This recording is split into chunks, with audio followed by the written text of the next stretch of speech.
ಈ ದಿವಸ ಇದು ಮೆಟ್ಟೂರ್ ಏರಿಯಾ ನಮ್ಮ ದೊಡ್ಡಬಳ್ಳಾಪುರ ಟೌನ್ ಏರಿಯಾದಲ್ಲಿ ಗಣಪತಿ ವಿಸರ್ಜನೆ ಮಾಡೋ ಟೈಮಲ್ಲಿ ಹೋಗ್ಬೇಕಾದಾಗ ಇದು ಇದು ಫೋರ್ಕ್ ಲಿಫ್ಟ್ ಅಂತ ಒಂದು ಚಿಕ್ಕ ವಾಹನ ಇರುತ್ತೆ. ಆ ವಾಹನದಲ್ಲಿ ಗಣಪತಿ ತಗೊಂಡು ಹೋಗ್ಬೇಕಾದಾಗ ಅಲ್ಲಿ ಸೈಲೆನ್ಸರ್ ಇರುವ ಪಕ್ಕಕ್ಕೆ ಇರುವ ಒಂದು ಬ್ಯಾಗ್ ಅಲ್ಲಿ ಈ ಆರ್ಗನೈಸರ್ಸ್ ಏನಿದ್ದಾರೆ ಅಲ್ಲಿ ಕ್ರ್ಯಾಕರ್ಸ್ ರಾಕೆಟ್ಸ್ ಎಲ್ಲ ಹಾಕಿ ಇಟ್ಟಿರ್ತಾರೆ. ಅದನ್ನ ಸೈಲೆನ್ಸರ್ದು ಇಫೆಕ್ಟ್ ಮತ್ತು ಅಕ್ಕಪಕ್ಕ ಕ್ರ್ಯಾಕರ್ಸ್ ಆಗ್ತದೆ ಅಲ್ಲಿದು ಆಗ್ಬಿಟ್ಟು ಇವ್ರದ್ದು ಈ ಸಡನ್ ಆಗಿ ಬ್ಯಾಗ್ ಅಲ್ಲಿ ಇರುವಂತಹ ಕ್ರ್ಯಾಕರ್ಸ್ ಬರ್ಸ್ಟ್ ಆಗಕ್ಕೆ ಶುರು ಆಗಿದಾವೆ. ಅದ್ರೊಳಗೆ ರಾಕೆಟ್ಸ್ ಇವೆಲ್ಲ ಇತ್ತು. ಅದರಲ್ಲಿ ಆ ರಾಕೆಟ್ಸ್ ಬೇರೆ ಬೇರೆ ಕಡೆ ಮೇಲೆಲ್ಲ ಗಾಳಿಯಲ್ಲಿ ಹೋಗಿದ್ದು ಮಾಡ್ಬೇಕಾದ್ರೆ ಕೆಲವೊಂದಿಷ್ಟು ಜನರಿಗೆ ಅದು ಹಿಟ್ ಆಗಿದ್ದಿದೆ. ಅದರಲ್ಲಿ ಮುಖ್ಯವಾಗಿ ನಮ್ಮ ಡ್ಯೂಟಿಯಲ್ಲಿ ಇರುವಂತ ನಮ್ಮ ಸಿಬ್ಬಂದಿ ಜಾಕೀರ್ ಇದ್ರು, ಅವ್ರದ್ದು ಲೆಫ್ಟ್ ಆರ್ಮ್ ಏನಿದೆ ಅವರಿಗೆ ಒಂದ್ ಸ್ವಲ್ಪ ಬಹಳಷ್ಟು ಇದು ಮಾಸಿದು ಆಗಿದ್ದಿದೆ. ಅವರು ಅಂಡರ್ ಟ್ರೀಟ್ಮೆಂಟ್ ಇದ್ದಾರೆ. ಈಗ ಬೆಂಗಳೂರಿಗೆ ತಗೊಂಡು ಹೋಗ್ತಾ ಇದೀವಿ.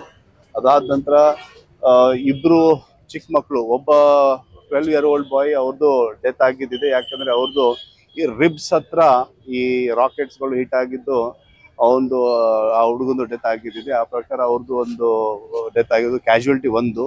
ಅದಾದ ನಂತರ ಮಿಕ್ಕಿದವರೆಲ್ಲ ಈಗ ಇಂಜರ್ಡ್ ಆಗಿದ್ದಾರೆ. ಈ ಆದ್ಯ ಹಾಸ್ಪಿಟಲ್ ಅಲ್ಲಿ 3 ಜನ ಈಗ ಆಲ್ರೆಡಿ ಡ್ರೈವರು ಮತ್ತೆ ಇನ್ನೊಂದಿಬ್ರು ಜನ ಇದ್ದಾರೆ ಚಿಕ್ಕ ಮಕ್ಕಳು. ಅವ್ರದ್ದು they are under treatment, out of danger ಇದ್ದಾರೆ ಇವರೆಲ್ಲ.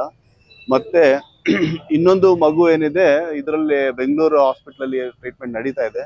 ಅವರು ಸ್ವಲ್ಪ ಸೀರಿಯಸ್ ಕ್ರಿಟಿಕಲ್ ಇದಾರೆ ಅಂತ ಹೇಳ್ತಾ ಇದ್ದಾರೆ. ಅದನ್ನು ಕೂಡ ಮಾನಿಟರ್ ಮಾಡ್ತಾ ಇದ್ದೀವಿ. So all together around 6 people have been injured. 6 ಒಳಗಡೆ ಒಂದು ಡೆತ್ ಆಗಿದ್ದಿದೆ. ಮಿಕ್ಕಿದೆಲ್ಲರೂ ಚಿಕ್ಕ ಮಕ್ಕಳು ಇದ್ದಾರೆ, ಒಂದಿಷ್ಟು ಅಡಲ್ಟ್ಸ್ ಇದ್ದಾರೆ. ಇವಾಗ 3 ಅಡಲ್ಟ್ಸ್ ಇದ್ದಾರೆ ಇದರಲ್ಲಿ, ಆಮೇಲೆ 3 ಚಿಕ್ಕ ಮಕ್ಕಳು ಇದ್ದಾರೆ. ಸೊ ಹೇಳಿ, ಹಬ್ಬಕ್ಕಿಂತ ಮುಂಚೆ ಸಾಕಷ್ಟು ಮುನ್ನೆಚ್ಚರಿಕೆ ಕ್ರಮಗಳ ಬಗ್ಗೆ ಸಭೆಗಳನ್ನು ಮಾಡಿದ್ರೆ ಆದರೂ ಈ ತರ ಘಟನೆಗಳು ನಡೀತಾ ಇದೆಯಲ್ಲ. ನೋಡಿ, ಇದು ನಾವು ಎಷ್ಟು ಸಾಧ್ಯ ಆಗುತ್ತೆ ಪ್ರತಿಯೊಂದು ಅಂಶಗಳನ್ನು ನಾವು ಹೇಳ್ತೀವಿ ಮೀಟಿಂಗ್ ಅಲ್ಲಿ. ನಾವು DC ಅವ್ರು ಕೂಡ್ಕೊಂಡು ನಿಮ್ಗೆ ಗೊತ್ತಿದೆ ಎಲ್ಲ ಪೀಸ್ ಕಮಿಟಿ ಮಾಡಿದ್ವಿ, ಎಲ್ಲ ಪ್ರತಿಯೊಂದು ಅಂಶಗಳನ್ನು ಹೇಳಾಯ್ತು.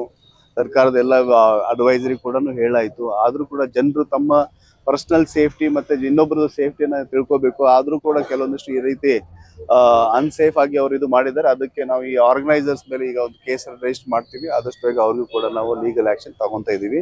ಇನ್ನು ಬರುವ ದಿವಸಗಳಲ್ಲಿ ಸ್ಟ್ರಿಕ್ಟ್ ಆಗಿ ಹೇಳಲಿಕ್ಕೆ ಬಯಸ್ತೇನೆ, ಯಾವುದೇ ಕಾರಣಕ್ಕೂ ಫೈರ್ ಕ್ರ್ಯಾಕರ್ಸ್ ನಾವು ಅಲ್ಲಿ ನಿಮ್ಮ ಇದ್ರ ಟೈಮಲ್ಲಿ ಕೊಡಂಗಿಲ್ಲ. ಒಂದು ಸ್ಪೆಸಿಫೈಡ್ ನಾವೊಂದು ರಿಸೀವರ್ ನಾವು ಮಾತಾಡ್ತಾ ಇದೀವಿ, ಅದ್ರ ಬಗ್ಗೆ ಒಂದು ಆರ್ಡರ್ ಪಾಸ್ ಮಾಡಿಸ್ತೀವಿ. ಒಂದು ಪರ್ಟಿಕ್ಯುಲರ್ ಏರಿಯಾದಲ್ಲಿ ಮಾತ್ರ ಅವ್ರು ಫೈರ್ ಕ್ರ್ಯಾಕರ್ಸ್ ಹಾಕುವಂಥದ್ದು ಒಂದು ಅನುಮತಿಸ್ಕೊಡ್ತೀವಿ. ಅದು ಬಿಟ್ಟರೆ ಬೇರೆ ಎಲ್ಲ ಹಾಕಿದ್ರೆ ಅವ್ರ ಮೇಲೂ ಕೂಡ ನಾವು ಕಾನೂನು ಕ್ರಮ ತಗೊಂತೀವಿ. ಓಕೆ.